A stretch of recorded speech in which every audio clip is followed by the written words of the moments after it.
And so, verse 27, what is membership for? Look at what it says. Now you are the body of Christ and individually members of it. So I want you to see the shift. Paul doesn't say the church is like a body. You see that? But you are the body of Christ. So it's not an analogy, it's identity. He's not, and by the way, he's not speaking to the universal church. He's not speaking about the church Catholic here. He's not saying all the different denominations are different parts of the body. He's not speaking in the abstract. He's writing to one local church, one local, messy, gifted, fractured congregation in Corinth.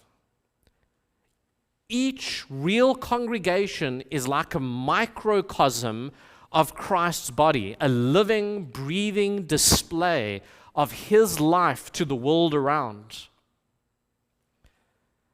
And then those words there, individually, members of it, it balances the picture. Each believer is distinct, but no believer is detached.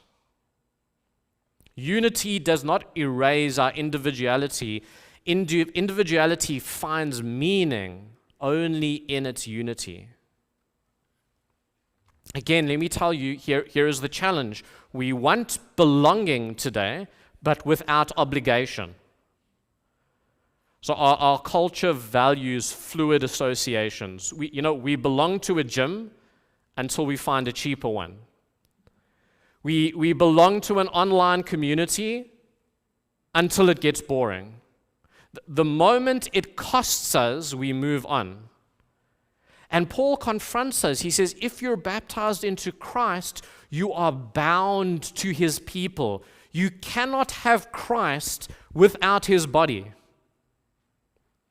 To say I belong to Jesus but not to his church is as absurd as saying I love the head but despise the body.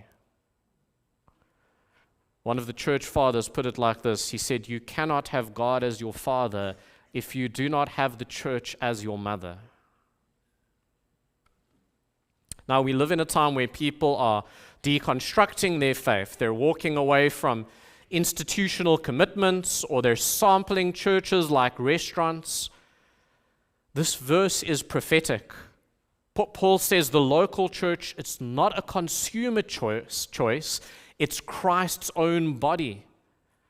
And to treat membership as optional is to distort the very reality that God has made. Friends, think with me for a moment. Think about adoption. When an adoption happens of a child doesn't kind of merely hang around the family, right? Oh, it'll be nice. We're going to sit at the table over there. Please have a seat. No, legal adoption binds them into the family's name and discipline and inheritance and love. They now belong with all of the privileges and responsibility. Church membership is adoption into the body of Christ made visible. It's not simply, this is the house I attend. It's bearing the family name, living under the Father's discipline, sharing household life. Imagine saying, well, you're adopted, you don't have to help out with any of the dishes. And it would be great if you could bring your own food.